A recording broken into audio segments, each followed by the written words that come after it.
안녕하십니까. 사주상담가 이교입니다. 이교의 실전 사주 분석 시작하도록 하겠습니다. 오늘은 오랜만에 궁합을 한번 분석해 보도록 하겠습니다. 미혼 남녀가 아니고 한번 이혼을 하셨던 분들의 궁합이고요. 이혼을 하셨던 분들 보면 다 사연이 있잖아요. 오늘 주인공은 어떤 사연을 갖고 있는지 잠시 후에 소개글을 읽어보도록 하겠습니다. 그리고 제가 실전사주 분석 시간에 오늘의 명언을 하나씩 소개해 드리고 있는데요. 오늘은 예전에 그 영화계 스타였던 소피아 로렌 씨가 말씀하신 내용인데, 실수는 완벽한 삶을 위해 반드시 치러야 할 비용이다. 이 내용입니다. 그러니까 누구나 다 실수는 하죠. 일하면서도 실수를 하고, 그리고 이성을 고를 때에도 실수를 합니다.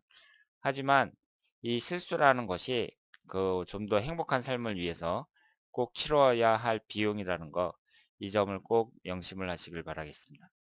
자, 그러면 오늘 주인공의 소개글을, 사연을 읽어보도록 하겠습니다.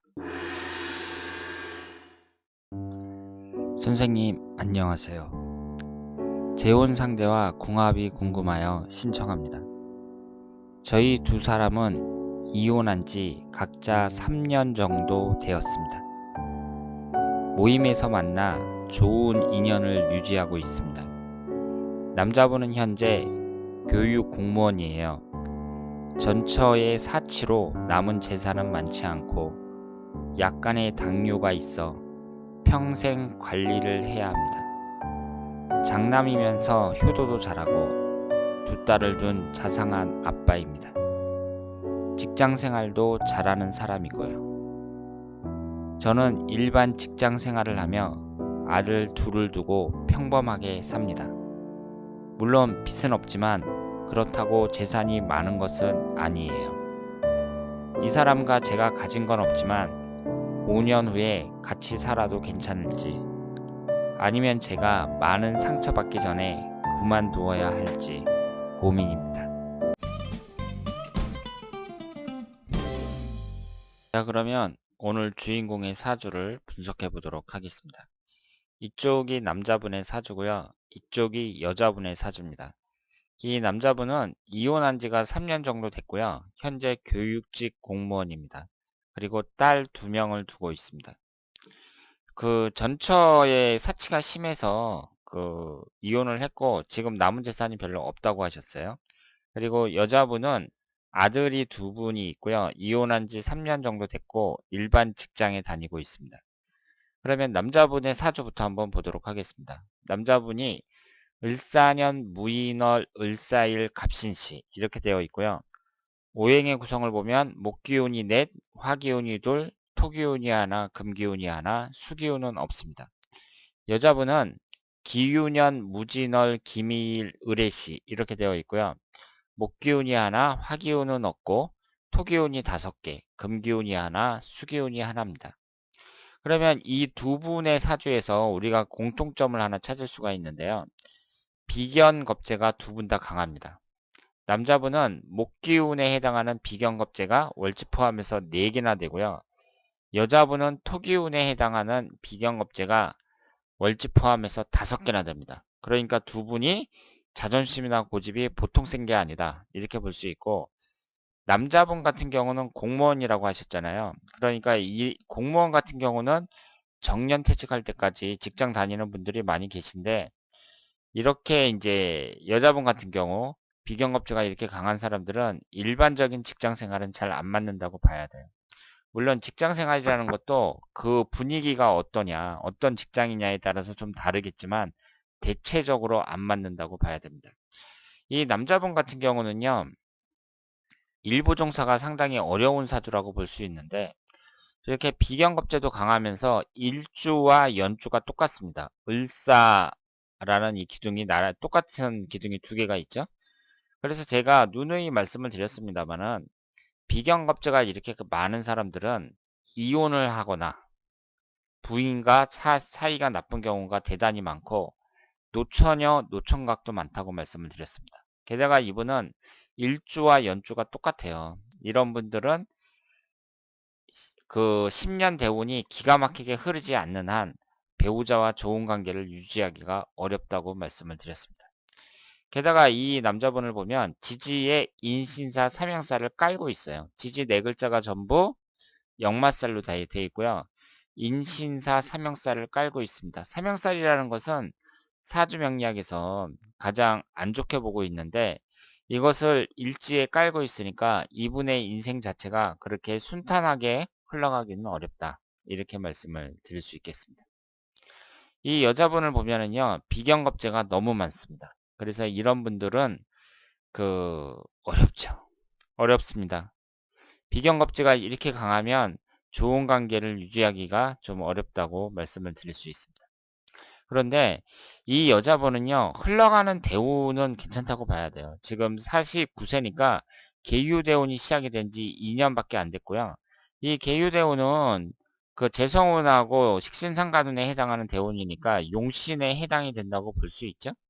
그리고 이 갑술대운도 이 지지에 술토가 들어와서 안 좋은 거 아니냐, 이렇게 볼 수도 있지만 위에 있는 목기운이 토기운을 제어하는 이런 형상이기 때문에 이 갑술대운도 얼마든지 잘 헤쳐나갈 수 있을 거라고 생각을 합니다.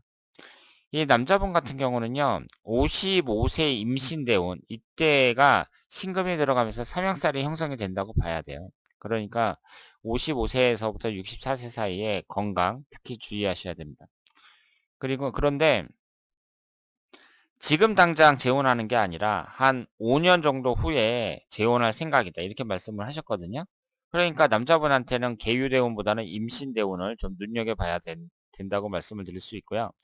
그런데 제가 볼 때에는 5년 후까지 갈 수 있을지 그게 좀 의심스러워요. 왜냐하면 잘 보세요. 내년이 무술년이잖아요. 내년이 무술년이에요. 그러면 이 여자분은 토기운이 5개나 되거든요. 근데 위아래로 또 토기운이 들어오죠. 그러니까 내년 1년운이 안 좋단 말이에요. 그런데 남자분이 을살 주잖아요. 그런데 술토가 들어오면 사술 원진살이죠. 술토가 들어가면서 원진살이 됩니다. 그러니까 배우자와 사이가 나빠지는 거잖아요. 이분이 지금 이혼한 상태니까 이성관계가 안 좋아진다고 봐야 되고, 지금 궁합을 보는 이 여자분이 이성에 해당이 된다고 봐야 되거든요. 그래서 내년에 원진살이에요. 그런데 51세 기해년은 어떠냐? 이 남자분이 또 사회충으로 깨집니다. 그렇죠? 그러니까 내년에는 둘 다 안 좋고 두 분 다 안 좋고, 51세 때에는 2019년에는 남자분이 안 좋은 거죠. 그리고 2020년이 되면은요, 경자년인데 여자분이 잠이 원진살에 해당이 됩니다. 2021년에는 신축년인데 여자분이 충미충으로 깨져요. 그러니까 내년 훈년 해가지고 2021년까지 안 좋다고 봐야죠. 2021년까지. 그러니까 두 분이 지금 모임에서 만나갖고 사귀고 있는데 한 5년 정도 후에 재혼을 하자, 이런 생각을 갖고 계신가 봐요. 그런데 1년 운이 안 좋습니다. 앞으로 한 4, 5년 동안. 그렇기 때문에 이 두 분이 5년 후까지 계속 갈 수 있을지, 그게 저는 의심스럽고, 만약에 두 분이 5년 후까지 잘 사귄다, 그러면은 결혼하셔도 되죠. 5년 후에도 두 분이 잘 사귀신다면 결혼을 해도 상관이 없다, 이렇게 말씀을 드릴 수 있겠습니다. 그리고 제가 이제 이 재혼 궁합 같은 걸 볼 때 꼭 말씀을 드리는 게요. 제가 이 남자분의 사주가 일부 종사가 어려운 사주다, 여자분도 비경겁제가 너무 많아가지고 좋은 관계 유지하기 어렵다, 이런 식으로 말씀을 드렸잖아요. 그런데 이것은 첫 번째 배우자에만 해당이 되는 거예요. 그러니까 우리가 사주가 이제 배우자 운이 안 좋은 사람은, 그럼 그 사람은 뭐 재혼을 하든 세 번째 만나든 무조건 다 안 좋은 거냐, 이렇게 생각을 할지 모르겠는데, 첫 번째 배우자에만 해당이 되는 겁니다. 그러니까 만약에 남자분이 이제 이런 사주를 갖고 있다, 그러면 20대 남녀가 이제 결혼하기 전에 보는 궁합이다, 그럴 때는 탈락시켜야죠. 그러니까 예를 들어서 그 어떤 할머니가 오셔가지고 우리 딸내미가 결혼한다는데, 이 남자랑 결혼한다는데 사주 좀 한번 봐줘라, 그러면 이 남자랑 결혼하면 안 됩니다, 제가 이렇게 얘기를 하겠죠. 그런데 이 남자분은 이미 이혼을 했고 이제 두 번째 재혼하는 거잖아요. 그러면 잘 살 수 있어요. 그러니까 어떤 사람이든지 사주가 아무리 나쁘더라도 두 번째 재혼하는 경우에는 잘 살 수 있습니다. 그러니까 제가 말씀을 드렸잖아요. 이 사주라는 것은 내가 신경을 써서 대처를 하면 얼마든지 잘 살 수가 있습니다. 왜 그럴까요? 두 번째 결혼하는 사람은 한 번 실패했으니까 내가 이번에는 실패하지 않겠다는 그런 의지도 강하고, 그리고 어느 정도 액땜도 됐다고 봐야죠. 그렇기 때문에, 그러니까 재혼한 사람들은 잘 살고 사주가 안 맞는 거예요. 그래서 그런 사람들은. 그래서 사주라는 것도 내가 신경 써서 대처하면 얼마든지 바꿀 수 있다는 거, 이 점을 꼭 말씀을 드리고 싶습니다. 그래서 결론은 그거예요. 제가 볼 때에는 5년 후까지 이분들이 잘 사귈 수 있을까? 그게 좀 의심스럽고, 만약에 5년 후에도 이상 없이 잘 사귄다, 그러면 결혼을 하셔도 된다, 이렇게 말씀을 드릴 수 있겠습니다. 자, 오늘은 재혼을 생각하고 있는 중년 남녀의 사주를 분석했습니다. 우리가 중년 남녀의 사주를 분석할 때에는 당장 몇 년간의 운, 그것이 중요하고요. 그리고 앞으로 흘러가는 대운이 어떻게 전개되는 것이냐, 이것을 유심히 살펴보시길 바랍니다. 자, 그러면 오늘 이교의 실전 사주 분석 여기서 마치겠습니다. 대단히 감사합니다.